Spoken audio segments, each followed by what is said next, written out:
C'est la 30e loi sur l'immigration.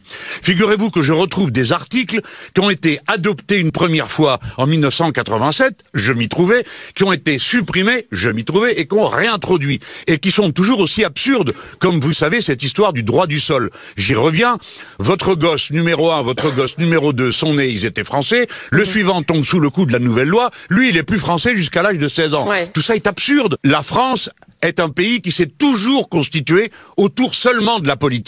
Le pacte liberté, égalité, fraternité, on l'a dit assez de fois. Ça n'est donc pas un pays ethnique. En quoi sommes-nous dérangés par des gens qui viennent et qui partagent nos valeurs? Alors je ne dis pas tout le monde vient. Je ne dis pas ça, mais je dis que ça n'est pas raisonnable de mettre un verrou pareil. Regardez, les grandes écoles viennent de dire que c'est de la folie. Savez-vous qu'à l'heure à laquelle nous parlons, le Canada fait entrer 480 000 personnes par an au Canada pour remplacer la population qui a vieilli. C'est pas parce qu'il y a de la place qu'ils font rentrer 480 000 personnes. En Italie, c'est de même. Vous vous rappelez comme moi des scènes terribles qu'a vécu l'Italie. Et c'est pourtant ce qu'ils sont en train de faire. Par conséquent, il faut réfléchir sur de toute autre base au rapport qu'on a à l'immigration, parce qu'au bout de 30 lois, on n'a toujours rien réglé.